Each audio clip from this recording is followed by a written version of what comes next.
Armed rioters have fired at security forces in Manipur's Kangpokpi district when the soldiers were on their way to a village after reports of unprovoked firing last week. An army spokesperson said the troops responded in a calibrated manner and there were unconfirmed reports of some casualties amongst the armed rioters. The troops were on their way to village Harauthal to prevent escalation of violence following reports that armed rioters had carried out unprovoked firing at 5:30 a.m. The spokesperson added that there were reports of large crowds gathering at the spot and the situation was being closely monitored. Let's quickly go straight across to our panel that's joining us live. Major General Shashi Asthana, former Additional DG Infantry, is joining us live. Also with us is Major General G.G. Divedi, Global and Strategic Affairs expert. Also with us is Major General P.K. Segal, Strategic Defense Analyst. Major Mohammad Ali Shah, Defense expert, also is joining the broadcast. Let me bring you in here first. Major General Asthana, on this violence that it seems continuing unabated, what do you make of this latest round that we are reporting on, Major General Asthana? As far as violence is concerned, let's be quite clear on one issue, that people who are doing violence and who are using force and who are using guns, they are criminals. There is no cause to support that, and there is no tribal affinity to support that. This is a criminal act, and therefore this criminal act has to be responded. Now, when it comes to army has fair amount of problems when we are dealing with the insurgents and with the such rioters within the country, because they are our own people, and rioters operate from the population, crowd of the population. And therefore, there is a very grave risk of collateral damage. So that is why army has to be careful, and that is why a calibrated response is done. But at the same time, whenever army has to fire, it has to fire for effect. We can't be doing fire in the air or giving out or blasting smoke grenades or things like that, because the effect of the army will otherwise vanish. So therefore, I'm sure under the circumstances, the security forces have done a great job in a manner that they haven't had very many casualties as the rioters, or shall I say the motivated rioters, would have thought it to be. And I'm very sure that if they are striking at the security personnel, then at that point of time, they are purely criminals, for the reason because security personnel are going out there to help people and to control violence. And if somebody is distracting from that task, that means he doesn't want that to happen. So therefore, there is a mix-up of criminal element. There is also a mix-up of politics. There can be a mix-up of the foreign intention and the foreign money and the foreign arms. So all this is a cocktail which we see, and therefore it's a sensitive operation.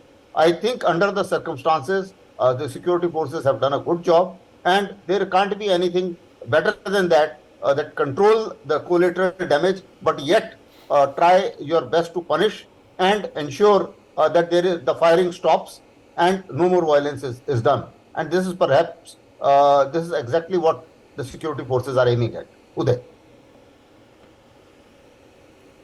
Okay, let me take that to Major General Divedi. Major General Divedi, your reaction, of course, to this recent round of violence. But, more importantly, the big question is that these are those that protect our country, those that legislate for our country. From army to security personnel to police to MLAs to MPs being attacked in this manner. Can all of this go ahead unchecked? Can those responsible get away scot-free? Well, Uday, first and foremost, I think we need to understand that Manipur is a very complex and complicated state, and the current situation, I think, is very, very precarious. The two things I like to put across, because having commanded my division in Manipur, the situation, firstly, as it stands today. Well, what has happened on the ground is that today villages are armed to the teeth. There are almost 5,000 to 6,000 arms which have been either looted or they have been, confiscated from the police and the security forces, and also certain motor guns running across the border. Now these villages have been armed, and they have even laid IEDs, that is, improvised explosives. And second thing is that it is not only right, because if we go back point in time, every group, every ethnic group has its own private armies. Like the valley-based groups have UNLF, that is United Liberation Front, or the People Liberation Army. The Kukis have the Kukis People Army. So also Zomis and also Nagas. So these people, militants, are today in the villages. When I was commanding the division, these militants were in the bases. They were not in the villages. Today, they are right in the villages. So we have the criminals, we have the militants who are well trained, well armed, and interestingly and ironically, the arms are just not the small arms. They have the light machine guns, they have the mortars, and about 6 lakh ammunition also all around. So the point I'm trying to make is today the villages and the countryside is fortified. They are like fortresses. Secondly, what is the role of the army? Because most of the people don't understand what is the role of the army. When I was division commander, the army role was counterinsurgency. Means we had the full freedom, we had established the CI grade, we had the company operating bases, and my whole division with 6 brigades was deployed all over Manipur, and of course Assam Rifle was doing the border guarding. Today the army is not in CI role. It is in the aid to civil authorities. That is, when the civil authorities want your support, then you send the columns, and you don't operate independently. You are on the back end call of the civil authorities. So right now what the army is doing is patrolling, area domination, wherever the civil administration wants you to do. Now third point is these clashes with these militants oblique the rioters with the army. You see, the current the challenge is how to disarm the villages, how to disarm the militants. Now that's the biggest challenge. And militants are not going to give the arms. The moment you go and search, the moment you try and do the cordon, they are going to respond. And that's exactly what has been done. So today the situation is very complex. Villages are armed, the militants are right in the villages, and army is operating more in the internal security role rather than in the counterinsurgency role. So what I feel is that army now needs to be deployed. Like in our time, we had the combined headquarters under the state government. We had the civil, the chief secretary, I as the GOC, Manipur division, and we were operating together. And army was given a very clear role. At this time, the army role is not well defined, and the civil administration structure is not in place. So I feel that situation is going to get very complicated until we have a correct civil administration structure in place and the role of the army is clearly defined. Uday. Okay, let me take that across to Major General Segal, who's also, of course, live with us, because, the aspect, of course, General Segal, is that it is the army that is going to be used for rescuing, but then they are the ones who are under attack as well. The police has been facing the brunt of this. Lawmakers are now not being spared. Do you believe there is need for more stringent action with an iron fist, or we need to wait for that just yet? The situation, as General Dwivedi said, is extremely critical and very, very precarious. We need to be very tough, but that toughness has to be dictated by the government of the day. Whether it's the government of the state or whether it's the central government. I very, very strongly feel that there is now time for Manipur to be put under President's rule. A governor be appointed. He should be a very sound administrator with huge amount of compassion and knowledge of the area. It could also be a retired army officer, and a unified command be created. There's been an absolute catastrophic collapse of the civil administration as well as the civil police in the face of the uprising of the various communities. And lots of militant groups have come into being, who are being aided, abetted, armed, and supported by powers that are inimical to India. We cannot allow this situation to go out of hand, and then each day it is going from bad to worse. Armed Forces Special Power Act has been removed from most of Manipur. If the army is being brought back, then all the areas where the army operates, they must once again, they have to be protected through Armed Forces Special Power Act. Otherwise, the army would be fighting virtually with its arms behind the back. It is absolutely essential that they be allowed to do the task in the manner that they are taught to do so. We are the ultimate arbiters of our nation's destiny. We are the upholders of the authority of the state and the sanctity of the motherland. We are absolutely and totally apolitical. We protect both the communities, we protect the people, and we ensure that there is no loss of property of either the civilians or the state government. And in doing so, we have to be given all the powers that are necessary to ensure that we can carry out our task in a very meaningful manner. Sooner it is done, the better for the nation and better for the state. Uday. Yes, let me also, in fact, quickly now bring in Major Mohammad Ali Shah as well. Major Mohammad Ali Shah, your take on this latest round of violence and why it is not stemming, what is leading to this, these continuous rounds of violence which are just getting worse, because now lawmakers are not being spared from the heinous attacks, and nor is the security apparatus. Right, Uday, it's an honor to be on the panel with the illustrious generals. And in fact, General Dwivedi was commanding the division when I was the ADC to the General Officer Commanding of the Corps. And thereafter, I got sidestepped to Assam Rifles over there. So that entire area, we have actually dealt with those people on ground over there. And I will tell you over there, the fact is, we had the Armed Forces Special Power Act at that time. So Army had a free hand, it could operate freely over there. But the Armed Forces Special Power Act was lifted a few months before, slightly prematurely, I would call it, because they miscalculated or whether they were under pressure, what it was, I don't know. I mean, it shouldn't have, firstly, I feel it shouldn't have been removed then at that time, because there's no harm.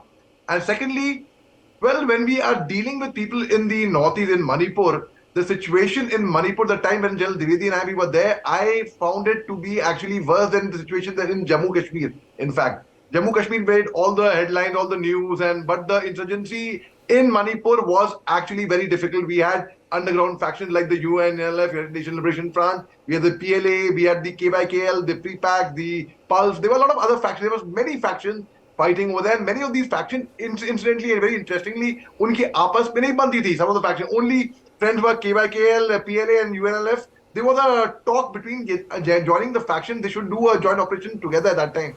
That otherwise it was very, very, and so how we would operate is we would get information from one faction, if supposedly for the other faction, and we would operate.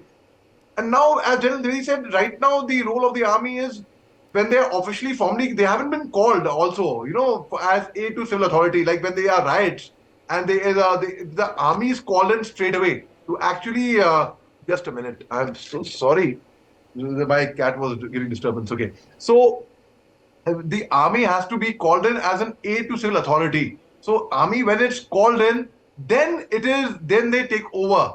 And then the commander of the operation, the general officer commanding, he would have the authority to even declare a martial law over there if he finds things going really out of hand. But that would be very, very complicating matter. So, but first thing right now is to establish peace, and by dialogue, by getting the people, the leaders together, not in Manipur, in Delhi, the Kuki leaders and the Maithi leaders, and then someone who understands the area very well, someone who is experienced, who knows the tribal affinity. It's very important to understand the tribal affinity. I'll give you a small example. Like there's a group called NSC and IM. Now, NSCN was one group. It's split in two factions, NSC and IM and NSC and K.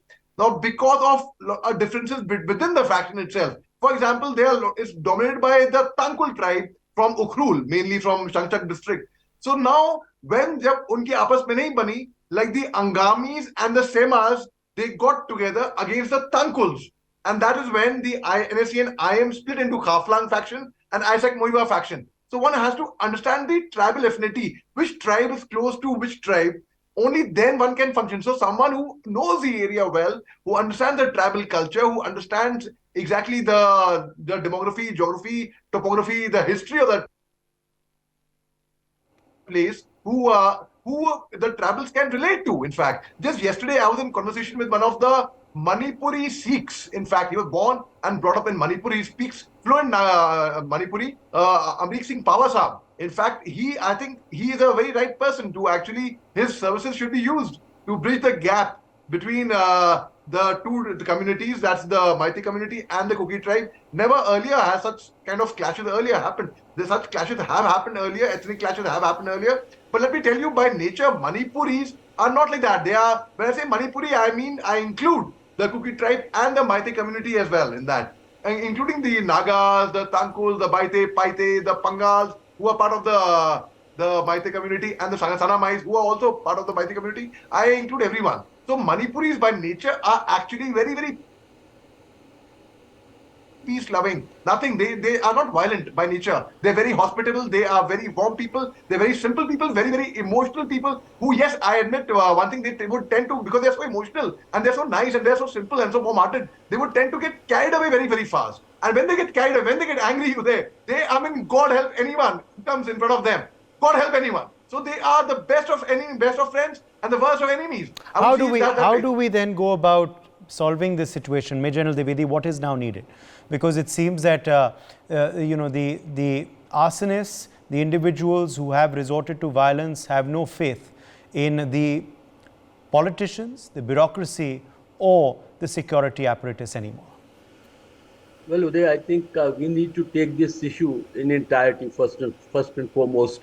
It cannot be just only confined to Manipur. You have to see the larger picture. I am more worried about Northeast because this violence is gradually spreading to other states like Mizoram. We have seen it is spreading to even Assam. I think we need to take the holistic look. Therefore, the center has to step in now because it just can't be left to the Manipur government, and center has to step in at the apex level. We need to create a different structure than the structure that is there today, so that those at the head have a clear vision and clear plan as to how to go about it. Secondly, the security and the armed forces. You see, army can only operate when it is given a clear mandate and also given all the legal support. Today, that is not the case because the army is only responding wherever the civil administration is calling for it. But civil administration has no plan, no vision, and no strategy. They are just only responding from case to case basis. Third very important point is the ground situation. Today the ground situation is very explosive because both the communities in the villages, in the towns are armed. When people are armed, then you can't expect the dialogue to go. I think the biggest challenge now for the security forces is how to disarm. But the one very important issue is when we did the operation from 2004 to 2006, we almost eliminated all the major groups like UNLF, PLA, KYKL, and the Cookies had gone in for the suspension of operation. Incidentally, that agreement took place in my very headquarters in 2005. Now, these militant groups have again surfaced, and they are now armed and they have the local support of their particular ethnic group, and they are right into the villages. So therefore, when we go in, or the army goes in to clean out the villages, these people are going to ensure that there are civil casualties. And that civil casualty means that army will lose its credibility. Today, army has very high degree of credibility. My division is once again deployed there, and people look up to the army. They have a lot of faith, but that faith can actually get fractured moment these civilian casualties take place. So my very precise roadmap is firstly create a structure at the top which has a clear plan. Center has to step in. Security forces must be given very specific role. Yes. Army must be deployed and given all the powers. And soon as we are able to disarm both the militants and the civilians, I think you will see normalcy will step in. Then we have to bring in harmony among the various groups, Also ensure the border is sealed, because any mode of weapons can trickle in, and it is going to be a long drawn process, not going to happen anytime soon. But immediate requirement is to stop the bloodshed and to ensure that at least immediate normalcy is restored. Uday. General Asthana, earlier it was the Kukis attacking the Maithis attacking the Kukis, mainly sectarian violence. But now with lawmakers, with army, being singled out in the manner that we are seeing, what does this explain about the violence pattern?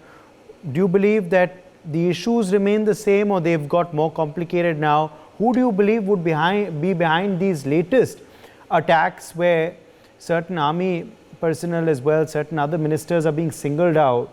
Do you believe these incidents are separate from the previous ones, or there is a pattern and a connect? Firstly, let me put it this way, that it's a cocktail of everything what you spoke.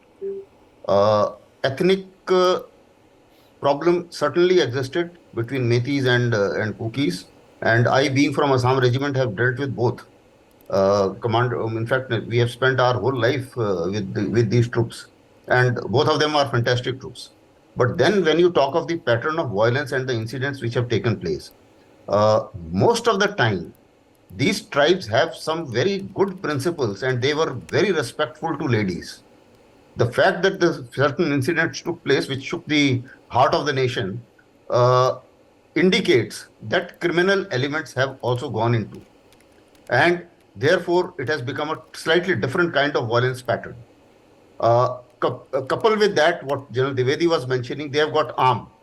So now, earlier, while the protests and while the fights between the two ethnic tribes were of a different level, now the tribes are armed, and therefore it has become a little more violent.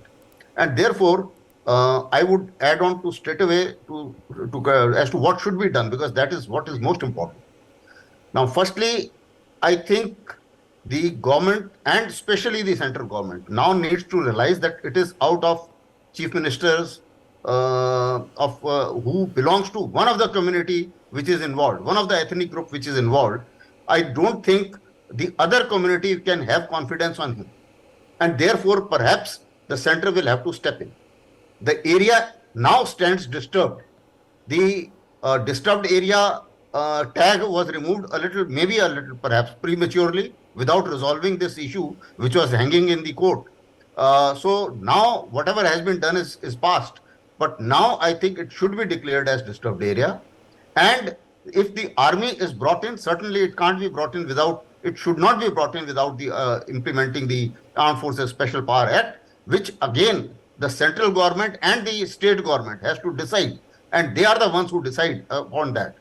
Army in an aid to civil authority role will not be effective, and also it will be detrimental to the reputation of the army, as has been pointed out by the other speaker. So therefore, and then we need to have a command and control structure in place. The command control structure, again, a unified command, all the security forces under a commander, and we have to get some neutral people. Whether if it is a governor's rule, then the governor has to be a neutral. He can't be from any of these communities. And thereafter, then we have to have an arrangement to say that okay, the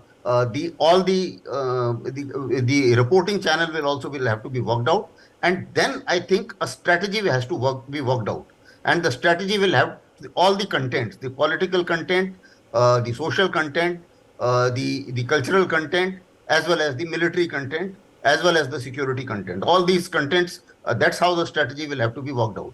I think as of now, everybody is doing, shall I say, action, as they are occurring, they are just doing firefight to control things. Okay, point taken. I have to end. Major General Segal, last word to you. Players have absolutely and totally lost faith and trust in the civilian bureaucracy as well as the civilian administration. Hence, it's absolutely imperative that the center steps in without any further loss of time. And it's important that they bring in somebody who knows the area, who understands the people. If you recall, late Lieutenant General Ajay Singh was brought into Assam as a governor when the situation was pretty bad, and he did an amazingly good job. We have a number of army officers who have operated in that area, who know the area well, who understand the topology of that area, understand the historicity of that area, who understands the culture of that area. And I'm very certain they will do an exceedingly good job should the government give them the total free hand and the backing that they gave to some of the generals in the past. Or they could bring in a civilian administrator of their choice. But sooner they do it, the better it is. We cannot allow a sensitive border state to be interfered with by powers from outside the country. They are fishing in troubled waters, and they will continue to fish in much greater manner than hitherto. For more such videos, subscribe to the NewsX YouTube channel, hit the bell icon.